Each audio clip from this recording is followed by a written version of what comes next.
is the famous invocation. Asatoma Satgamaya, Tamasoma Jyotirgamaya, and Mrityoma Amritam Gamaya. Om Shanti Shanti Shanti. All of prayer is only a reminder to ourselves, isn't it? Because some people ask questions like, when we learn Vedanta, is prayer relevant anymore? Um, Prayer is very relevant. Almost all masters, it's the people in between who drop everything they do, their traditions, when they study Vedanta. Because, of course, Vedanta makes you think, what is all this? It's all Maya, it's all humbug, it's all the self, it's just me.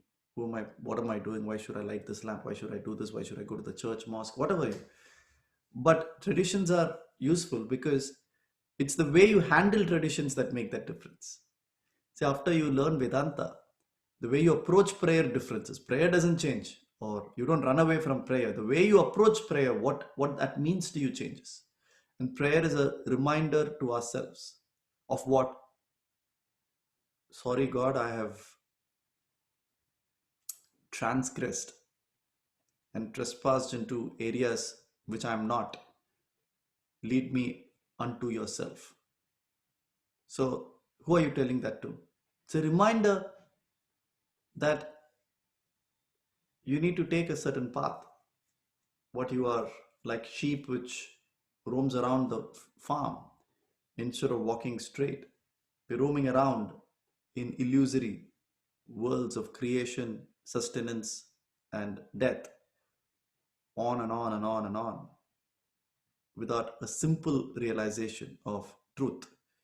And asatoma sadgamaya, lead me from that asat, which is what? Unreal, sat, unreal, to sat, which is the truth. Lead me from tamasoma jyotirgamaya, lead me from darkness. And it's interesting, the word for darkness here is tamas, and we have seen tamas, of course, many times, both in this class and in our lives. So tamas is not just darkness in terms of lack of light. Tamas is obstinance. Tamas is inertia. Tamas is being a black box. Tamas is ignorance.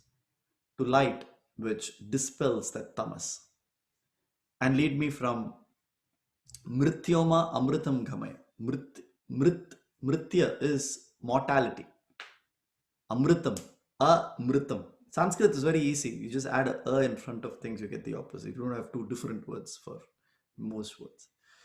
Mrityoma amritam gamaya, which is from death to immortality. Interesting. From death to immortality.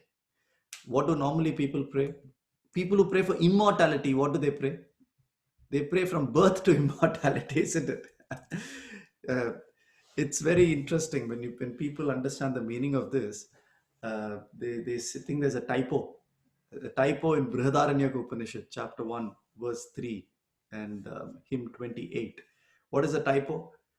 Who would ask from death to immortality? You stupid.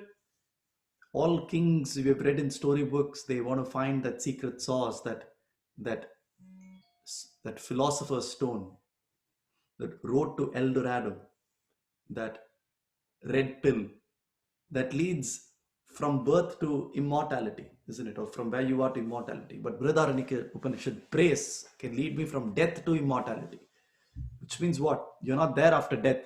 Then what immortality are you talking about? So these are questions we don't know, but we say these slokas, isn't it? From childhood, you may say your favorite slokas.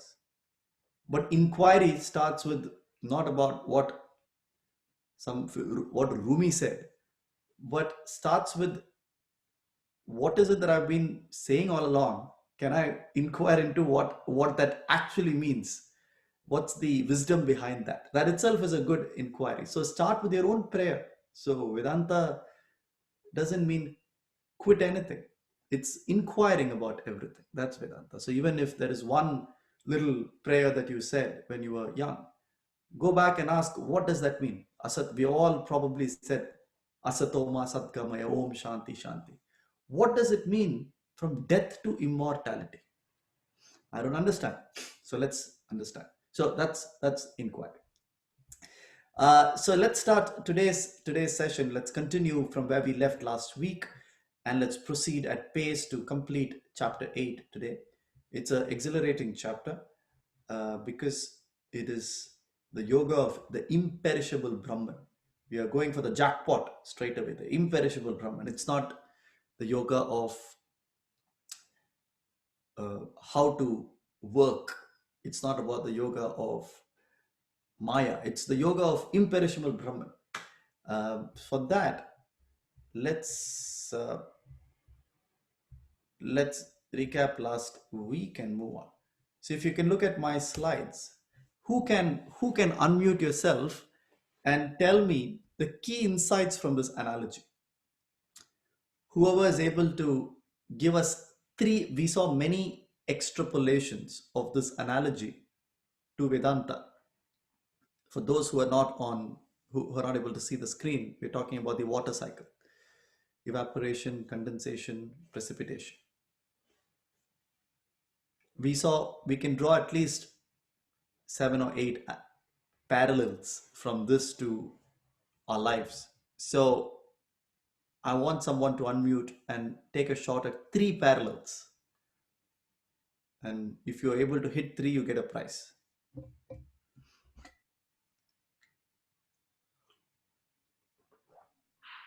So Aditya, yeah, hi Gopal here. Yes, Gopal.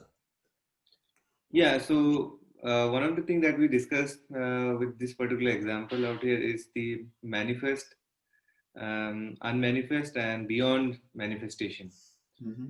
So what we see, the rivers out here, these are the manifestation that we see, and the river can have the potential to become clouds, which is the unmanifested form of the river.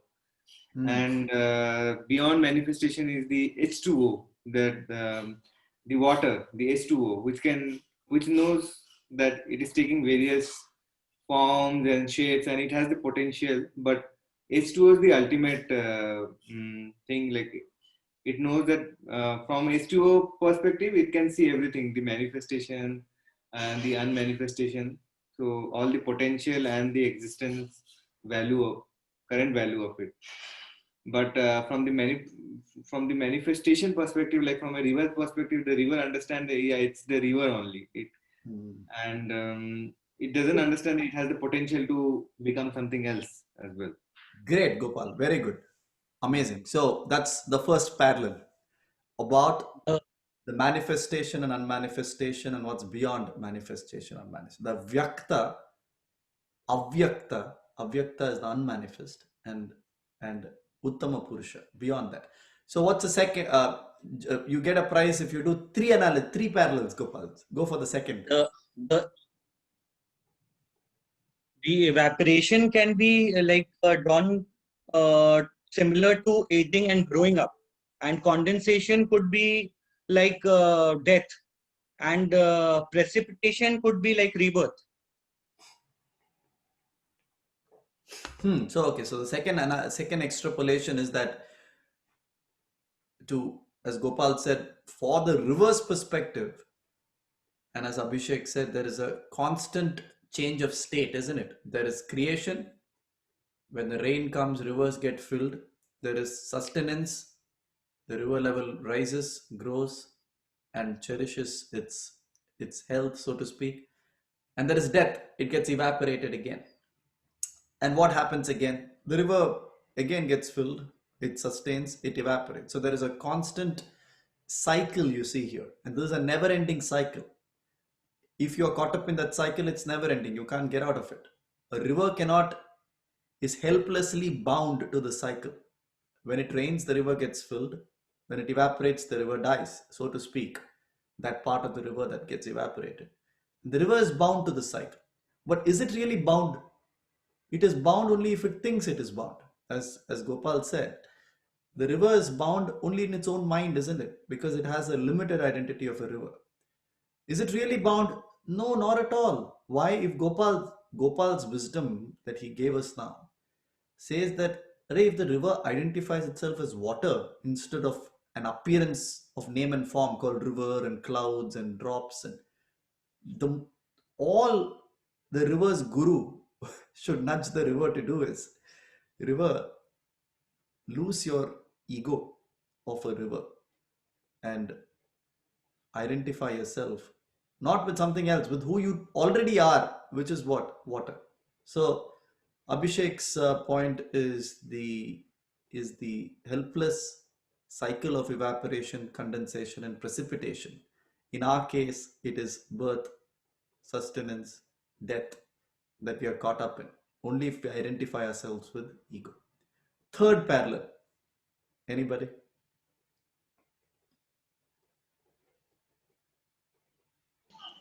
From H2O perspective, it never happened. From the self perspective, this whole cycle never exists. It is only objective if we see from that reference point. Brilliant. When Gopal, Abhishek, and Nikhil, I mean, like I'm sure many more, all of you have very keen understanding of the subject. And your answers show that it's very mature. You're right. Uh, this was Nikhil, wasn't it? Yeah, Nikhil here. Yeah, Nikhil made a very good point. A slight correction to what Gopal said. Nevertheless, Gopal's answer was good. Gopal said it's a very interesting, subtle point. Gopal said that from water's H2O's perspective, it can see the river as a objective witness. Yes, of course it can. But from H2O's perspective, nothing happens. Because when evaporation happens, from H2O remains H2O. When rain happens, H2O remains H2O. From an H2O's perspective, nothing happens and everything happens. So nothing happens meaning there's nothing that is not H2O. So you're always H2O. And you're always changing from whose perspective? From the conditioned identification perspective. So when you're unconditioned, nothing really happens. You're just a pure witness, not the witness of mindfulness. There are two types of witnesses you can be. One is your mind playing witness to itself, which is useful for everyday life. When you're angry, you step back. Being objective, we talked about objective, subjective in the beginning of the class, isn't it? Being objective is not the self. Being objective is the mind playing witness to itself, which means the intellect has kicked in. So when the intellect has kicked in, you're able to tame the mind. So that is the mind playing witness to itself, because intellect is a function of intellect is how much you won over the mind. That's what we call intellect. It's not a separate organ, and the mind is a separate organ. It's all the same. It's all the subtle body. But that is the mind playing its own witness. But the second kind of witness is a much superior kind of witness, which is in this diagram. A water witnesses everything. But from a water's point, what is there to witness? It's all clay. It's all water, isn't it? So from our point of view, it's all self. So you say there is birth and death. What birth and death? Is always the self. So that's a third parallel. Very good. Now for the jackpot. One or two more parallels, anybody? Apart from what we have discussed.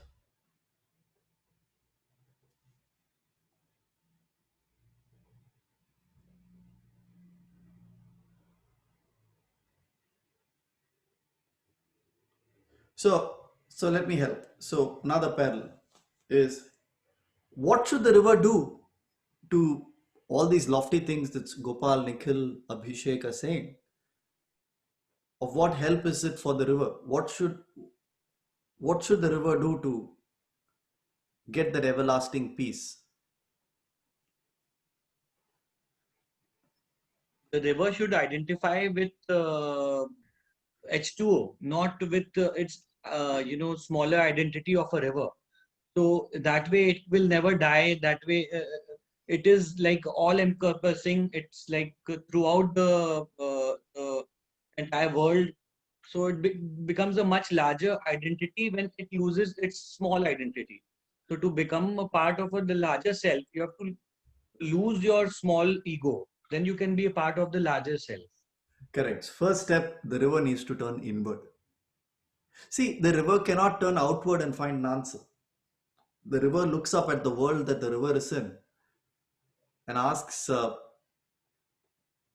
there must be something out there which is a higher intelligence.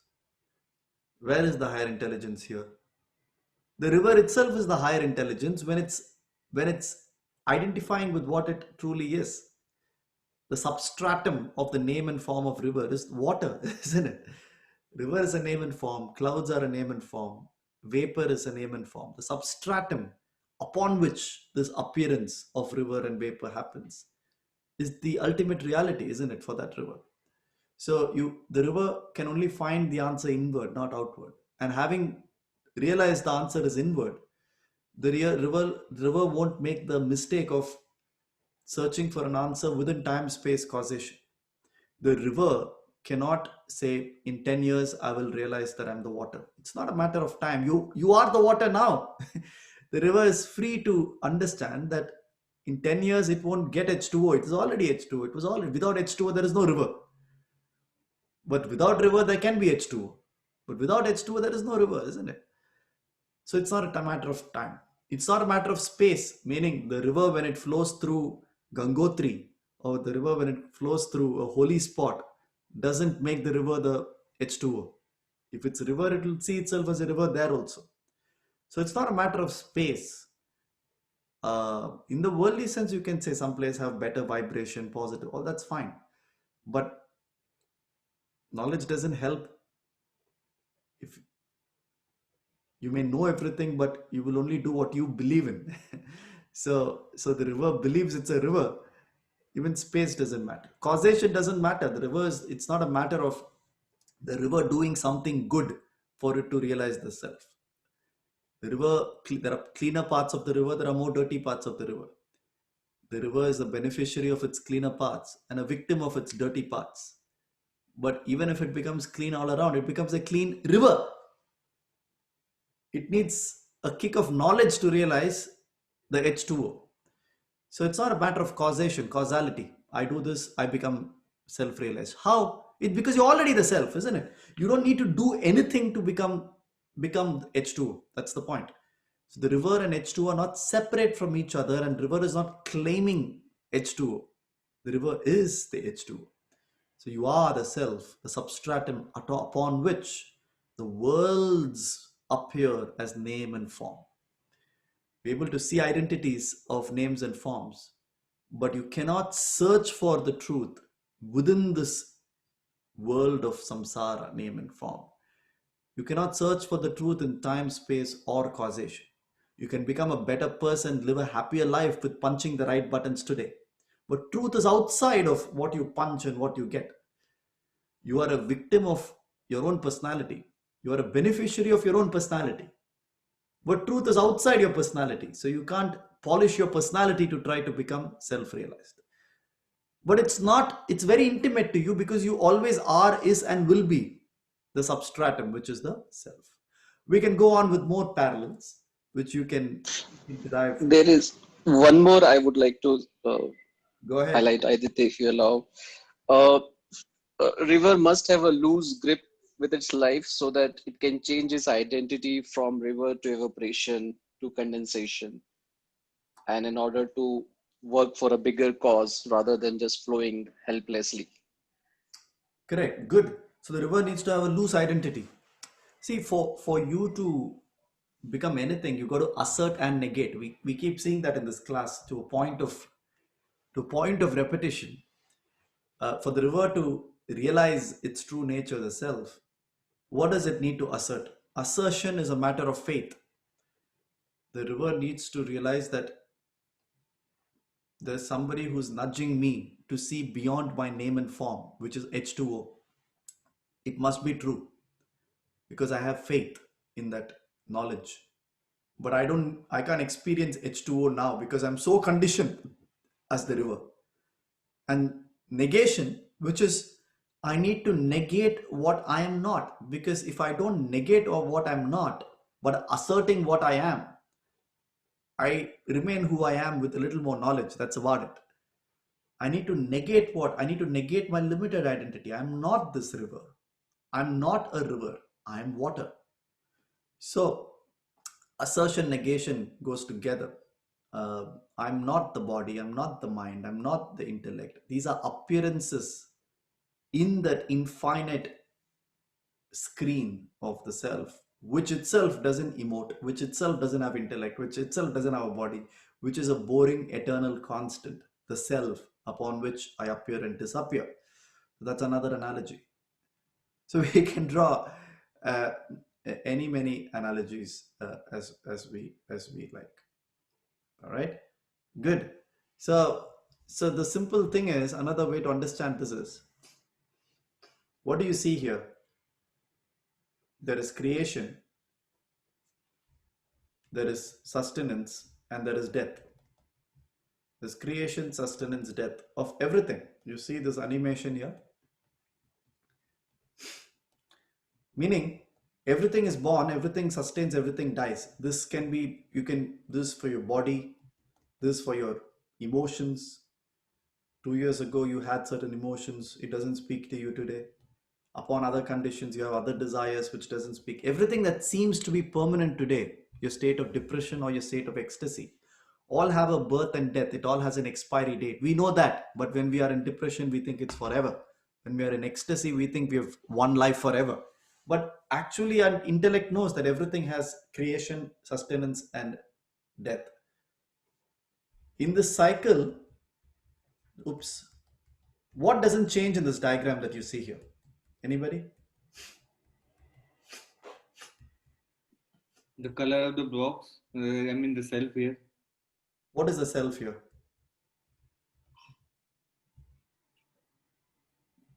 The grid lines, sir. Yeah, the grid line. So the grid lines, so to speak, they don't mutate, they don't change. It's the grid lines upon which diagrams can be. An artist, if any of you are an artist, I remember my sister is a good artist. She's a very good artist, oil painter. When she was young, when she used to draw something, I mean, I'm a bad artist. I'm a bad painter, so to speak, or an artist. So if you were to draw something, I would just start drawing something. But she used to draw grid lines so that she knows where to place what. The head should come here, the hand should come here.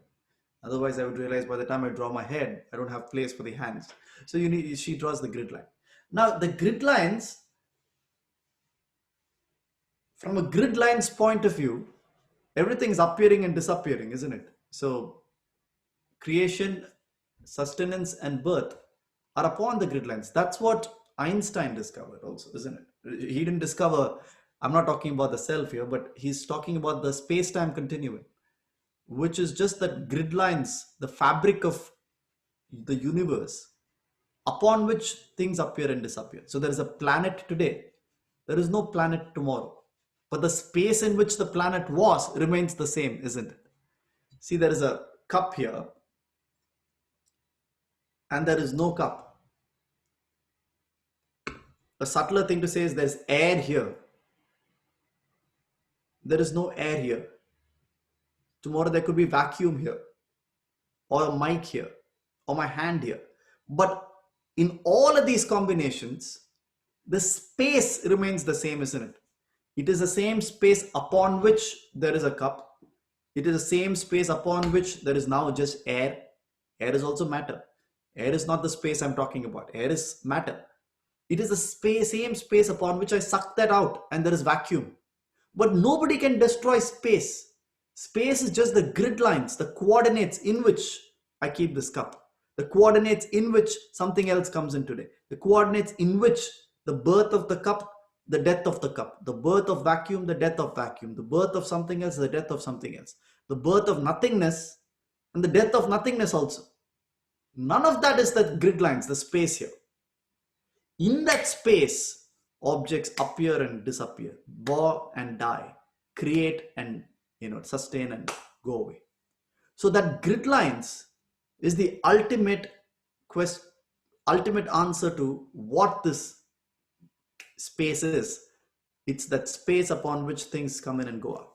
So what you see here is that space. The grid lines are the substratum upon which creation, sustenance, and birth happens. So that grid lines is the self. So we tried different ways to make it click. Water cycle could have made some of you self-realized. Your school teacher will be very happy. Grid lines can make it click for you. But end of the day, as Krishna says, he who sees, sees. When the penny drops, it will drop. So it could be a small example for some people. It could be a long lecture for some. Let's go back to our slokas of chapter 8. Let me pause. Any questions, anybody, in what we have discussed today so far?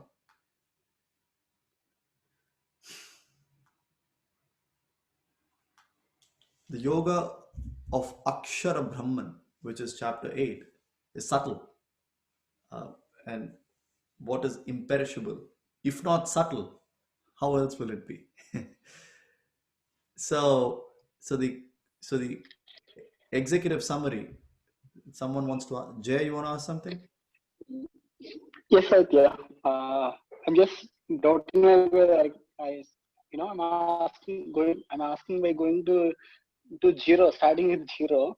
So I totally get that all the stuff about the self and the point is like what the point I'm trying to make is with our mind and intellect only we are trying to identify the self only, right? I think it's like kind of vice versa. I mean, I just like with our mind only we can try to get the self. I mean, thinking about this, yes, that is H2O, or like that is some Brahman is there, right? Pardon my understanding.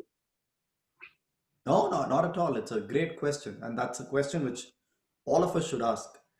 Isn't it with our equipment that we have today, we're doing this inquiry? Absolutely. And that is the reason why we cannot understand what we cannot understand, because it's the equipment that we are trying to experience it with is limited. Just like Jay, you said it so right. Just like we keep saying, isn't it? When I see this cup, my eyes, which is more sentient? Is it my eyes or the cup in terms of which side is consciousness in? You would say it's a side of my eyes because my eyes can see this cup. The cup is insentient. It's a jada. Chit and jada. Which is chit? My eyes. Jada is just inert. My cup is inert. So the jada does not have the capability to understand the eyes, but the eyes can see the jada. But the next step, my mind is interpreting what my eyes is seeing. So between the mind and the eyes, on which side would you say is consciousness? Any normal person would say the consciousness is in the side of the mind, because from the mind's point of view, the eyes are just objects of experience. The eyes by themselves don't have life apart from mind interpreting the eyes, isn't it? So on which side is consciousness? On the side of the mind. So between mind and eyes, the eyes cannot interpret the mind. The mind is what's interpreting what the eyes is seeing. The electric impulses in your brain creates an imagery of what your eyes are seeing. But the eyes cannot do the same with the mind. The eyes are limited to seeing. The mind is beyond. It can see, it can taste, it can touch, it interprets all organs. So the mind is the boss. Now, what Vedanta says, or this sloka says, is the mind is an object of experience too. To whom? Not to the mind, to that everlasting, impermanent observer behind it. How do you know that? Because you can also experience anything that can be experienced is an object of experience. See, anything on this grid line, Jay, is an appearance in space of that grid line. You can do coordinates, isn't it? 2, 3, 5 is a 3D coordinate. Or your Google Maps are coordinates where? On a grid line. So the grid line doesn't move if you move from one point on it on the other. So you ask yourself, can I experience my mind I am just like my body is young and body is old and body dies. My mind, my mind is a cesspool of emotions which are constantly changing.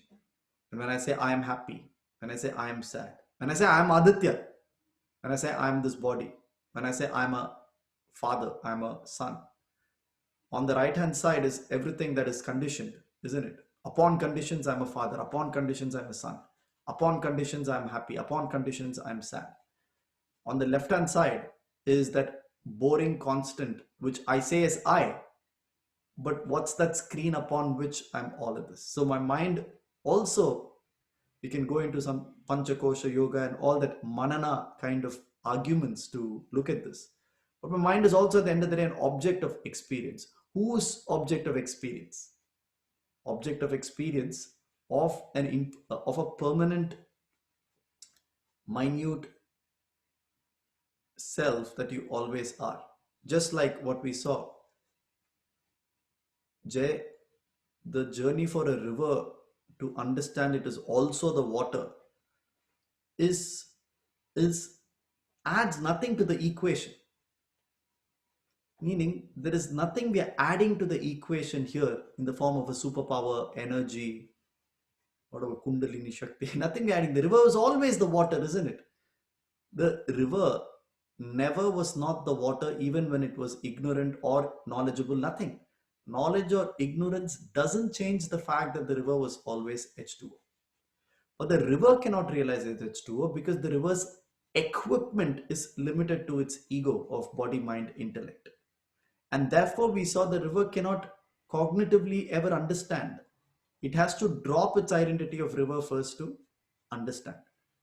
That's why all that the river can do, Jay, is negate its false identity.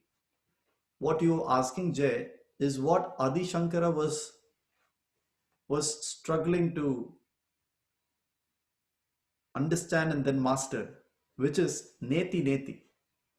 All the mind can tell itself, because it's limited to its mind, its own self, is who it's not. And the moment you loosen your grip on who you're not, you tighten that grip on who you are with conviction. And then when you tighten the grip on who you are, that conviction of who you are, you become very single pointed on it. And over time, some people, even in this call, have a lighter grip on their ego. They're able to, therefore, over time, have a stronger grip on reality. And there is a point where these slokas keep saying time of death, time of death. You should read chapter 8, understanding time of death, not as the time of when you're 85 and die of a heart attack. No, not that time of death. Time of death of your ego. Time of death of the river is technically not when it evaporates. Now, this is a very, very, very lofty thought. Time of death of a river, when it is a river, is when it evaporates. Time of death of a river, spiritually or philosophically, is when it shifts its identity to be water. Both are death. Remember, physically for the name and form river, death is when it evaporates, and birth is when it rains. It becomes more of itself. But spiritually, time of death of that conditioned identity is when it identifies itself with water. Then there is no river that exists. But then there is no vapor also that exists. So knowledge kills both the manifest and unmanifest. Who said that? I think Abhishek talked about, or Gopal talked about manifest, unmanifest as the analogy, isn't it? Death of river creates vapor necessarily, and vapor creates clouds. Clouds creates rains. Rains adds to the water in the sea and river. Now, knowledge of water kills not only that current identification you're limited to, the prarabdha that you're limited to, it also kills the all of unmanifest, the potentiality, the possibilities, the vasana bank. And that's the power of asatoma sadgamaya, tamasoma jyotirgamaya. Light illumines everything in the room, isn't it? You want to see the TV, so you're switching on the light. But light is not partial. The moment you switch on the light, the sofa is also illumined. The pillows are also illumined. The kitchen is also illumined. The coffee table is also illumined. The coffee inside that is also illumined. The tea bag is illumined. You never switched on the light to illumine all of that, but it illumines all of it. Similarly, knowledge illumines all of Maya. Though you are currently bound to the prarabdha, with knowledge you escape all of manifest and all of unmanifest.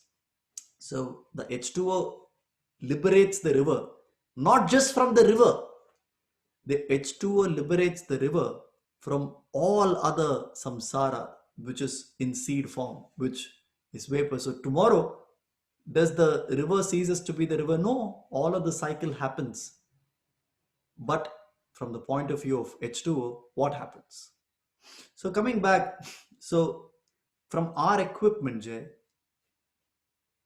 we can only logically infer what we are not. And the moment we logically infer what we are not, the truth starts speaking to us. So that is why, as your question is interesting, that's why you cannot come to these classes with a wrong motive.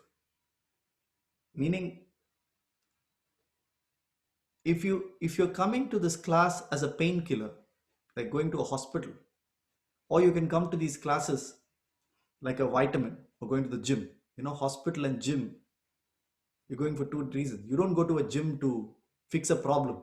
You go to a gym to expand your muscle. Painkiller, you have to fix a problem, but you have vitamins to expand your health. You don't have a particular problem, but you're having multivitamins too. So these classes, people who derive most in these classes are people who don't come in with any problem. They are otherwise happy and cheerful and peaceful. They've established an intellect. It's not the mind ruling them. So in that peace of mind, some of this speaks to you. Just like Vivekananda said, don't send children to meditation rooms, send children to football fields. But sir, why should they go to football fields? They've come here to become monks. And Vivekananda said, I don't want them to sit in meditation and think of their back paining, think of their legs paining, think of their hands paining. I want them to be physically so strong, so that, not to become a bodybuilder, so that when they sit in knowledge and concentration, their mind is focused not on a drawback in the body, but on what it should focus on. And therefore, you take care of your body to the extent that it doesn't become an impediment as you focus on something else. That doesn't mean that you're focusing on body for just a six-pack alone. And if it helps you, if it stops being an impediment elsewhere, you focus. So if your mind itself is an impediment, how can you understand Vedanta? Just like body being an impediment limits you from concentrating on studies, limits a student from concentrating on sports, limits you from concentrating at work, because your mind or your body is an impediment, a bad body. So you exercise, you keep fit, you eat well, so that your body doesn't become an impediment to your focus and concentration and your emotion. However, nobody uses this analogy for the mind. How can we understand what the masters say if our mind becomes an impediment itself? So in Vivekananda's analogy, extrapolating, he would say, stop studying Vedanta. Go think of your mind, clean up your mind, purify your mind, be peaceful in your mind. Once you are peaceful and you truly say, anyway, you say that there is nothing that really affects me much, I'm peaceful. People think that's the end of study. That's the beginning of study. When you're totally peaceful and the world really can't affect you much, and your mind is at peace, you're sattvic, you're not tamasic, you're not rajasic, you're sattvic. You forgive people, you're grateful, That's the that's the start of the study, because at that point, your mind is no more an impediment to understand some of what we're discussing. However, then why are we studying now? Because to reach that state of mind itself may take many, many years for us. So what we are studying here is what technically we call liberal knowledge, which is knowledge that may not be useful for us today, but knowledge we are nevertheless gaining, that will kick in when we reach a certain level of evolution. At that time, you don't need to go back to chapter 1. At that time, you've already learned theoretical knowledge. And as your mind evolves, as you loosen your identity, the knowledge starts seeping in. That is why, my friend, 10 years ago, when you read a few slokas or when you read a book, it spoke to you a different way. Today, when you reflect back on that, it speaks to you a different way. The poetry is the same, the prose is the same, the literature is the same. Your mind has changed, so you're interpreting it differently. Similarly, what we're doing here, Jay and others, is an upload activity, not a transformation activity. For some of you, luckily, touch wood, it could be transformational if your mind is ready. But what we're doing is uploading and storing in your cloud, so that when you have no other vested interest, but you're very happy and peaceful in life otherwise, not in how you live. I mean, from an external world's point of view, you may have just lost a business, or you might have, that's not the point. From your own mind's perspective, Dhoni in the last over of the World Cup, that's an analogy. At that time, you've already uploaded this in the cloud, isn't it? So you have this fast tracker, high potential. You know, in organizations, they have two career paths. One is a fast track path for high potentials. Another is a normal 4-year per promotion kind of a path. So you're a fast tracker because supreme knowledge is in the cloud. And all you have to do is download what's in your cloud already. When our mind is matured enough to understand it. That is why not all of this speaks to us today. And there is no pressure. It doesn't need to speak to us today. What we have to do after this class is not just say I'm the self, is to go and live a life of gratefulness, helpfulness, charitable disposition. Live a life in the world that is true. As long as there is a mind, the world is true. As long as you're a river, this water cycle is true. You cannot be a river and say there is no water cycle. That is living in delusion. So if a river just hears the knowledge that all this is humbug and lives in delusion of being a river and saying all of this is false, that's a disease. The river gains the liberal knowledge of water, but over time is a journey to lose its identification of a river. The looser your grip on your ego, the faster the knowledge enters. For a person who we call as masters, self-realized, it's not, the question is not whether they actually self-realized or not. Just to take a person like Adi Shankara, it just means that he was more receptive to what this meant because he had a looser grip on his ego. For a person with a tighter grip on ego, birth after birth, nothing may make sense. So yes, we're still using our minds to understand something beyond our mind. So our job is to take it for what it is. Have a loose grip on Vedanta also. Have a loose grip on all these lofty things we say, because all these are just making us sound more intelligent. It doesn't give us traction in everyday experience. So go back and plow the field, as they say. Go back and be kind to others. Go back and donate to good causes. Go back and don't be a burden. Don't cast your personality as a burden on others. Disencumber others of your possessiveness of them. These are things that we need to do on a daily basis. You can't be a angry person and say, I'm the self, I learned on Sunday, I'm the self. No, that's you. It's your mind saying I'm the self. You can't realize the self. What we can do in this world is understand our personality is not just a burden upon ourselves. Each of our desire is a burden upon the world around us. And we're constantly making other people carry the cross of our personality. Start with that charitable disposition of how do I disencumber other people of carrying the cross of my personality, my needs and desires, my greed and ego. And then you expand your identification by making others feel better. You're moving from selfishness to unselfishness. You draw joy no more in your own self. You draw joy from asking, how may I be of help? How can I be a service center instead of being a demand center?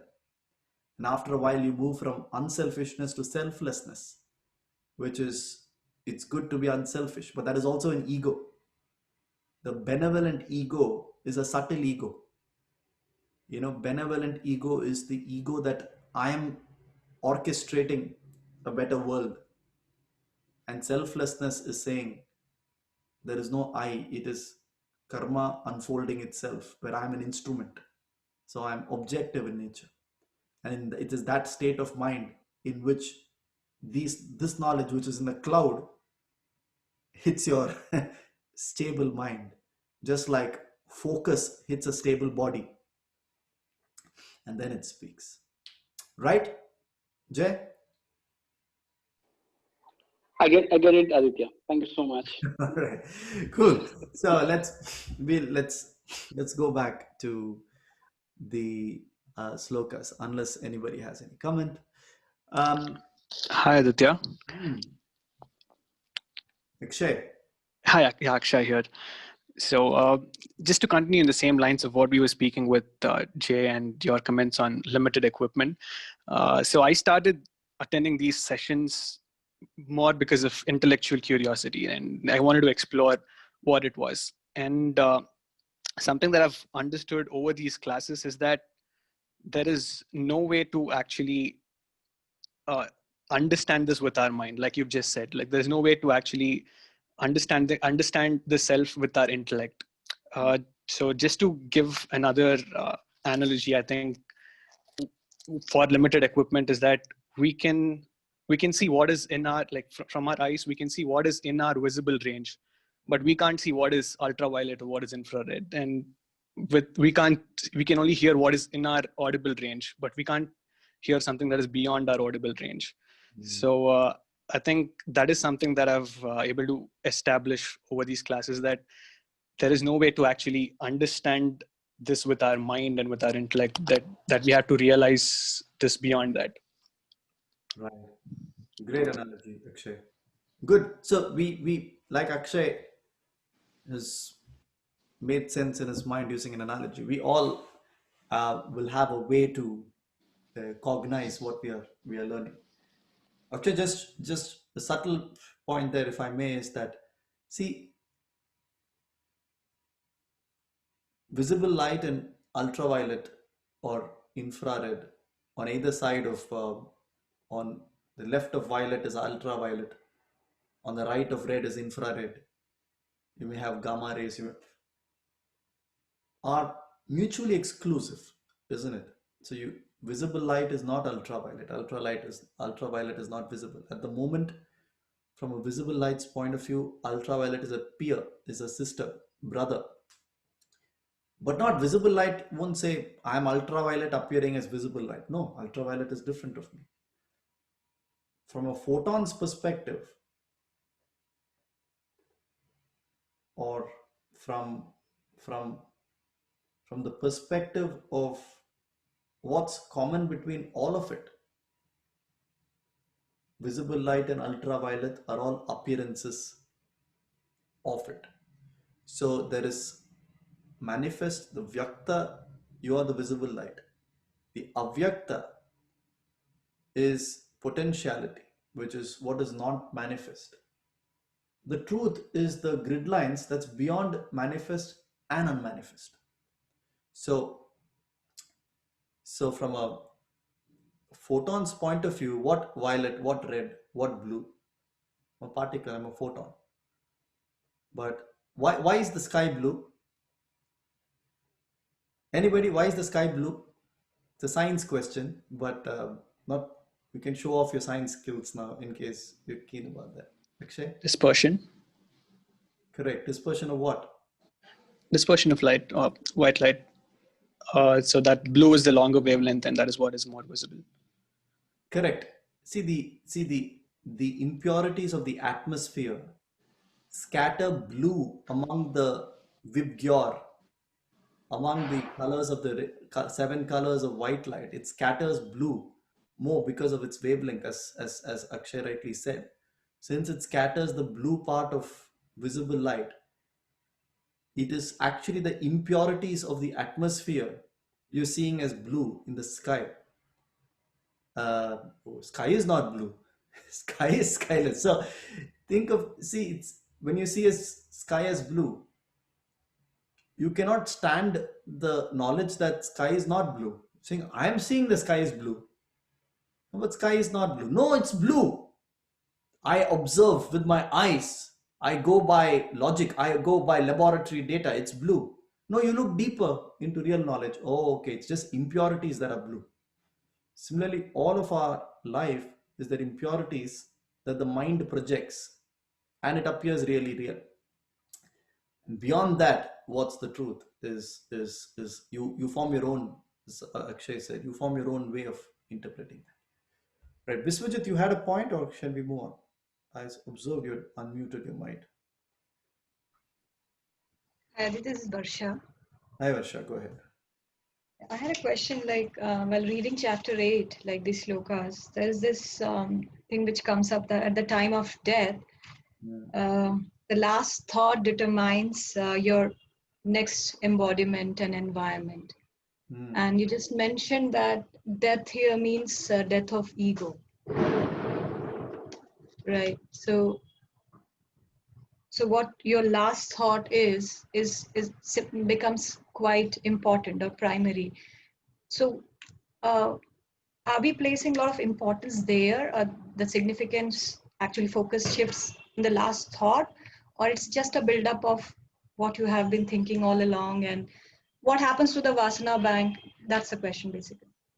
Yeah, so Varsha, so in a larger sense, death here means not just the last death before which you reach. It's not just mrityoma amritam gamaya. Death here means every time your identity shifts. So like when you go to sleep today, Varsha, from a poetic point of view, you're dying as a waker. You're being born as a dreamer. Then you die as a dreamer. You're born as pure Maya, which is, they say, the Anandamaya Kosha, the deep sleep. Then you die as that. You get born again as a waker, fully conscious, subconscious, unconscious, fully conscious, subconscious, unconscious, fully. So each of this is a cycle of death, you can say. So whatever you remember, by remember, it's not just that one thought. Whatever you've reinforced continuously, that single pointed remembrance is what you're born into again. You cannot escape that. Tomorrow morning, you can't be born as a less greedy fellow if you went to sleep reinforcing that vasana through your life.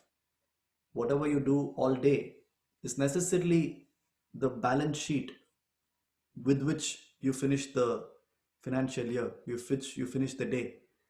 You cannot wake up on April 1st with a different balance sheet that you went to bed with on March 31st. No organization has the luxury. You push some buttons through the year, you make bad investments, you acquire wrong companies, you don't listen to investors, or you take your father's wealth inheritance and put it on a business that doesn't work. And so on March 31st, your financial health is average. You cannot wake up on April 1st hoping that you have a positive net profit, that you're making positive EBITDA. You cannot. Your EBITDA will be negative if it was negative. So there's nothing rocket science about that. So similarly, whatever you've reinforced, either indiscriminately or consciously, is what you will become.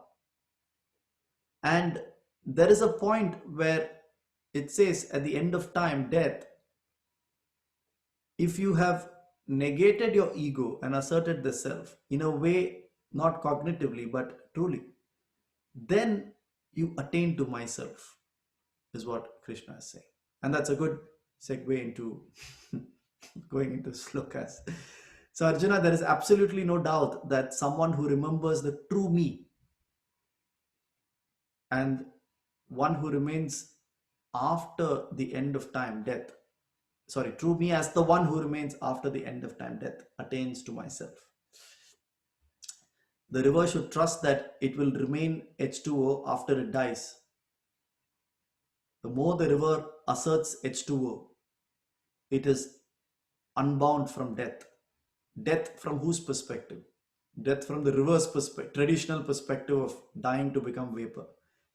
So the moment it remembers its true self, even at the time of death, the river doesn't die, because the river knows that I continue to be H2O and there is no happiness or sadness anymore. It's pure bliss. O son of Kunti, that is Arjuna, whichever state one remembers as one leaves this mortal body, one continues to stay in that same state of remembrance, and that becomes one's nature. If you are sattvic, you are essentially a beneficiary of that sattva characteristics until you cash in on it. If you cash in on it, your bank balance reduces, isn't it? So if your life is otherwise great now, remember, it is great because of buttons you have punched in the past. That doesn't mean if you cash in on it fully, if you go to Vegas with 50,000 rupees and you cash in on money, you don't come back with 50,000, isn't it? You come back with what you did at Vegas. So your past karma is not a insurance policy for present action. The past karma is a insurance for present experience of life, but it's not mitigating the results of your present action. Being born into a comfortable family is a luxury that you're born with, which millions of people haven't been born with. But your future proofing yourself depends on your actions today. It doesn't depend on your actions in the past, right? So your nature is only what you reinforce today. So if you are born with a silver spoon today, there is more reason why you should cash in on that advantage in a spiritual path, because who knows what state you will be in future. Tomorrow, if you are incapacitated to do basic stuff, where are you going to have the luxury of attending these classes, thinking of the self or edifying yourself spiritually? So when you have two hands, two legs, a mind to think, a comfortable surrounding, decent money in the bank balance, work to do, that is the time. The urgency is today, my friend. The urgency is not when we have a problem. The urgency is when we don't have any problems. The urgency is when everything is fine in your life. But what do? The moment everything is fine, we drop everything and go back to life. And that is the chakra which brings back more problem in life. At that time, we run towards a God, a prayer, a class, a book, a mentor, a coach, a friend. When things get all right again, we go splash, indiscriminately reinforce what we want. And that is the problem, isn't it? It is only when everything is fine, you got to capture that moment. You got to seize that day. You got to seize those moments and edify yourself. Then you're not only cashing in on the fact that you've been blessed to have a decent life. You're also punching in the right buttons today, which is going to ensure that you've not cashed in on all your karma fully and going back to darkness. You are edifying your future self. So heaven and hell are metaphors to say that if you're in heaven, we're going to see that in this chapter. This is a beautiful chapter. So let's continue. And so Arjuna, number 7, always remember the true me, even as you participate in this battle. Oh, by the way, just for poetic exhilaration, I thought all slokas in this chapter I'll put grid lines behind. So it's not a mistake. It's not a control D that I did, but I purposely did that for us to remember that even behind Vedanta, which is in the form of slokas in the front, it is the same self behind these slokas. If I put some if I put some politically incorrect or visually incorrect image, that will also have the same grid lines. From the point of view of the grid lines, there is no Vedanta, there is no pawn, there is no murder, there is no terrorist. The self, the grid lines are impartial because they don't take part in what happens in it. The grid lines don't take part in the activity that happens on it, because from the grid lines point of view, nothing is happening. If I draw a picture of if I draw a incorrect picture or a picture that causes anxiety for the 25 of you listening, the grid lines don't become angry. If I put Vedanta on top of it, the grid lines don't become more holy. Just by putting Krishna's slokas doesn't make the grid lines more holy. The grid lines are upon which everything manifests and unmanifests. So it's just a reminder for us as we go through today's slokas. So, and so Arjuna, always remember the true me, even as you participate in this battle. So Krishna is saying, Arjuna, be the grid line, even as you draw a sloka, even as you draw a picture of a person, even as you go to battle, but you are the self in you. Without a doubt, someone who has dedicated one's mind in myself shall attain me. The identification bit. O Partha, O Arjuna, with that unwavering awareness that is regularly united.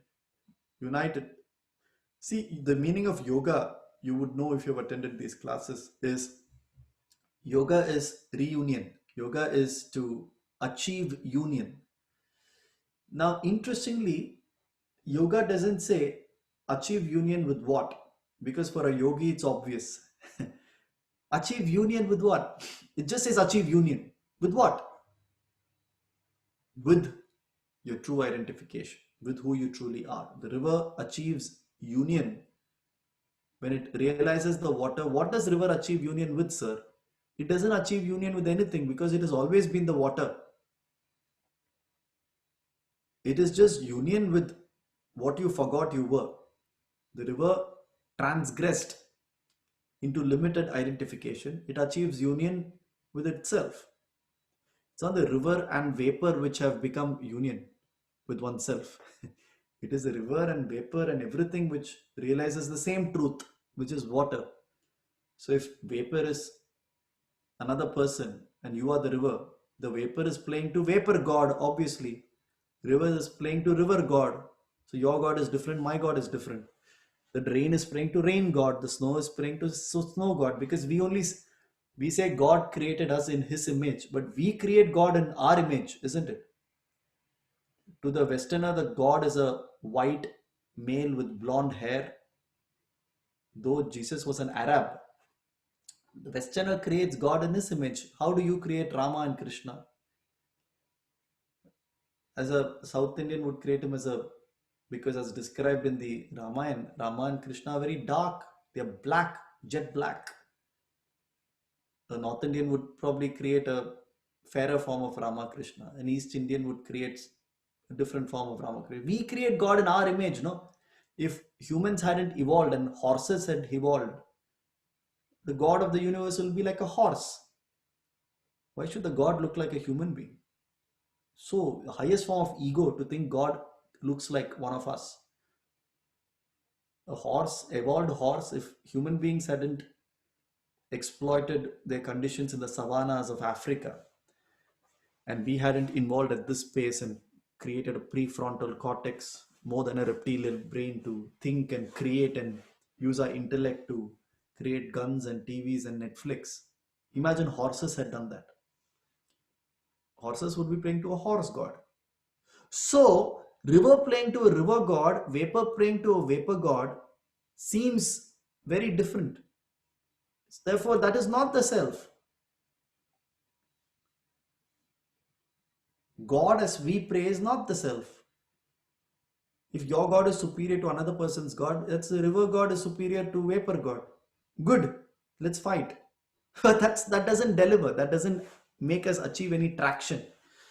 praying to river god all your life doesn't achieve traction unless you realize it's that god you're trying to pay is essentially what you were, what you are, what you always are.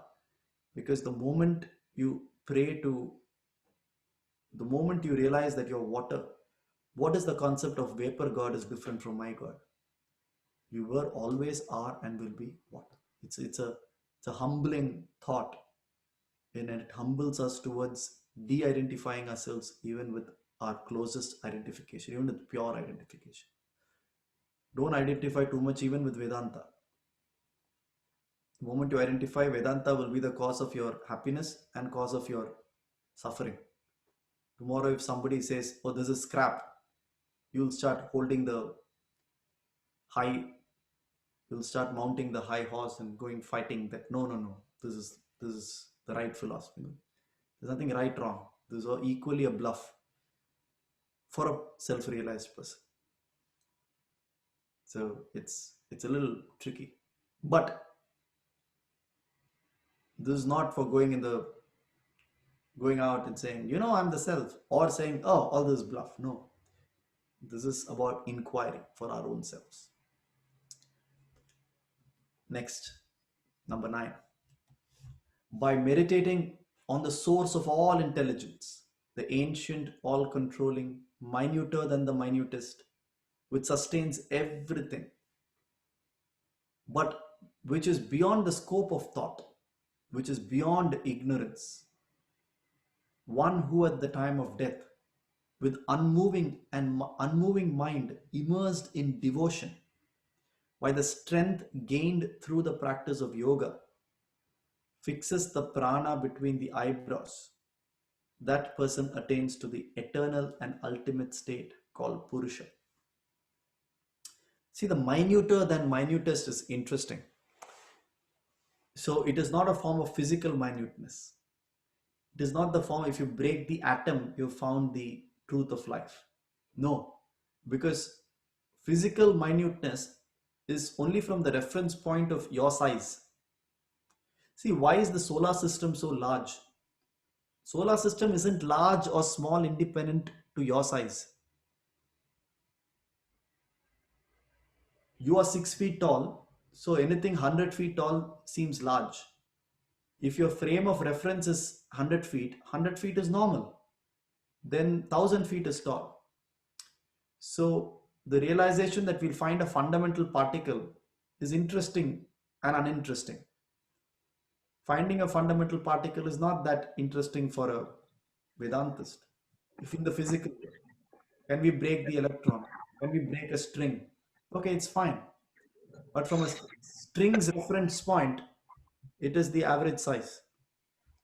So it's a different, so minuter of the minutest here is not a physical minuteness. It is a subtle minuteness. For the river, the water is a minuter of minutest, meaning everything about the river is the water, but the river cannot see the water.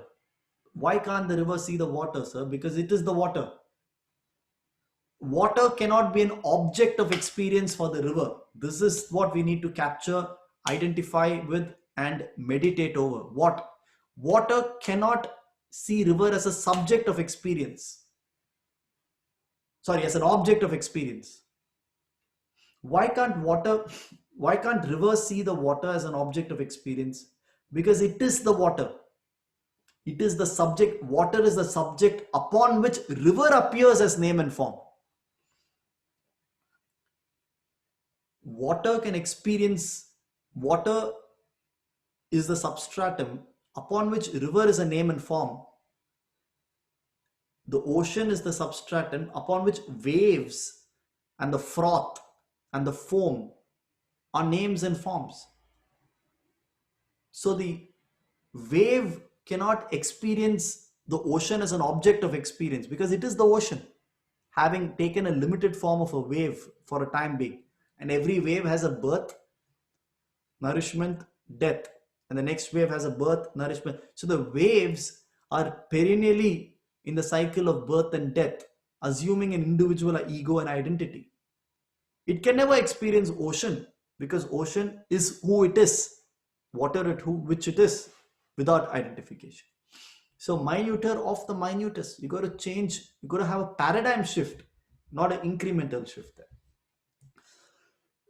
Arjuna, now I shall talk to you about that state which is described by enlightened beings. That state in which those who are devoid of entanglements establish themselves. That state in pure pursuit of which people take up the path of brahmacharya.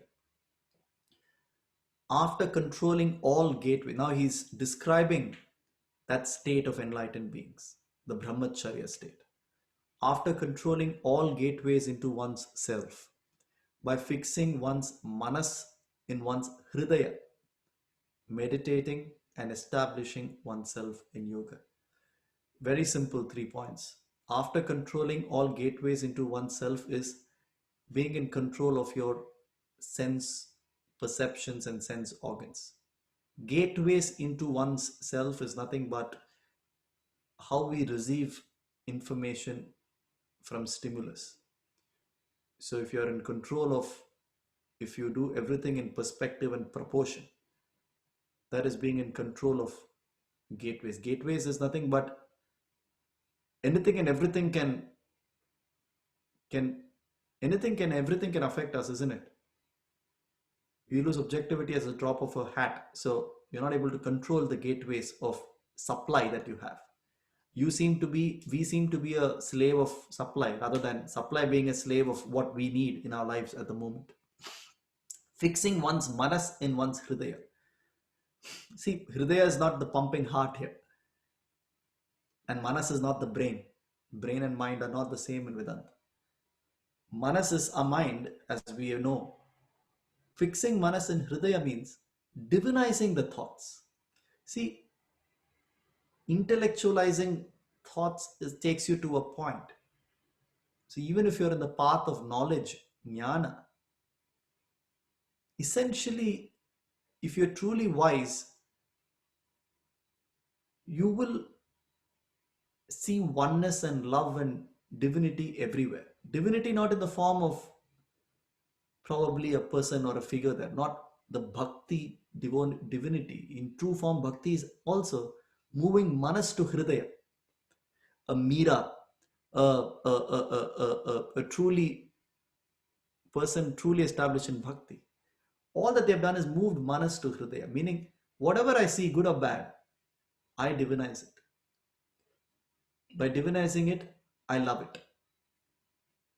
Meaning there is no hate in my heart. The absence of love necessarily is presence of hate. If you love your enemy, if you hate your enemy, it is also reveals hate in your heart. See, our Jawans who fight and kill each other in a border of any country, they don't need to carry hate in the hearts themselves. And most of them don't. It's a duty they're doing, that they've signed up for their country, patriotic duty to protect a larger cause. But it doesn't require hate. When you see, there's a beautiful poem, isn't it, where we read in CBSE, I remember when we were young, where this author says, if I had met him on a Christmas day, I would have hugged him and probably we would have had tea together, exchanged stories about our childhood, shared commonalities, met each other's family. But what to do? I'm meeting him in a battlefield and I have to slice his head off. What do? I don't carry hate in my heart against him. I do what I have to. That's exactly what Krishna is telling Arjuna. Arjuna, you're in a battlefield. You can't, you don't have the luxury of not doing your duty. You don't need to do that with any ego or hate in your heart. So a person who fixes mind in hridaya, like we all should, never carries hate. If you hate a person, means you don't know them enough. You don't know their backstory. You don't see them trapped in their own personality like you are trapped in your own vasanas.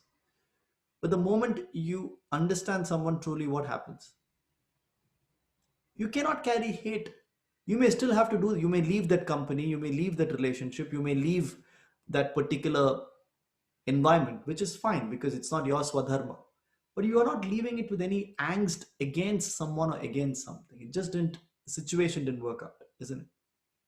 So that is establishing manas and hridaya. With that establishment, then you meditate and establish oneself in yoga. You cannot carry ego and hate and then try to change your intellectual knowledge of the self into actual experience. You cannot, because the manas needs to be in hridaya. It's stupid for the waker, after you wake up from your dream, you cannot see difference in anything in the dream world, isn't it? It was all a fiber of your own imagination. It was all from your own mind. So in the dream, you hated few things, you loved few things, basis your desires. But once you wake up, everything is your baby, isn't it? The ditch, the sewage tank in the dream was also your baby, your mind's baby. The little beautiful flower in the dream is also your baby. You don't orphan anything because it's all in your mind. So why are you orphaning few things in this world now as things you like and dislike when it's all your baby, isn't it? So you see oneness. A true jnana yogi is also a bhakti yogi, is also a karma yogi. You cannot be one without the other. The starting point alone is a choice, friends. But it doesn't mean, oh, you are a bhakti yogi, oh, I'm a jnana yogi. It's not, it doesn't work that way. It's all your baby. If you truly understand that this world is but a reflection of your own demands, nothing about this world is independent of you. Nothing about the water cycle is independent of the water. So for water, first, there is nothing happening from a water's perspective. Number two, the water doesn't hate or love anything about the cycle. That is shifting manas into the hridaya. That's the commonality of jnana yoga and bhakti yoga. We're just going to read a few more slokas and then we'll finish. We have 2 minutes left. Uttering the one syllabled om, the symbol of, for the first time we're seeing this om, isn't it? Uttering the one syllabled om, the symbol of Brahman, and remembering me, he who departs, leaving the body, attains the supreme goal. Next week we will talk about why this om is a hyped up syllable. We may not have time to do justice to that. Partha, I am easily attainable by that ever steadfast yogi who constantly remembers me daily, not thinking of anything else. Having attained me, those great beings are no more subject to rebirth, which is transient and full of misery. They have attained the highest of all attainments. In all the worlds of material creation, Arjuna, even up to the highest abode of Brahma, which is heaven, so to speak, cashing in on good karma, which is the ability to go to Las Vegas with 50 lakhs, highest abode of Brahma, you will still be subject to rebirth because you're going to lose that cash. But upon attaining to the holy abode of me, there is no further rebirth. 17. Those who have attained that realm, Arjuna, experience 1000 yugas as a span of a day and next 1000 yugas as night. We will spend 5 minutes or so next class to understand some of this. At the advent of Brahma's day, everything manifests from the unmanifest. This is what we've seen for 3 weeks, manifests and unmanifests. At nightfall, everything dissolves back into unmanifest. Clusters of such creation are born again and again and dissolved again and again, helplessly, O Arjuna. Helplessly at the coming of the night. And they come back forth again the next day. Last sloka for today. But verily there exists, higher than even the unmanifest, another unmanifested, which is eternal, which is not destroyed during dissolution. Verily there exists. You know that there is a avyakta that exists beyond the vyakta, but there is another unmanifested, what's called the Uttama Purusha, which is eternal, which is not destroyed even during dissolution, which is the self. And where is it? You are already that. Thank you. Have a great week ahead. Thank you, Aditya. Aditya. Thank you, Aditya. Yes. Thank you, Aditya. Thank you. Thank you, Aditya.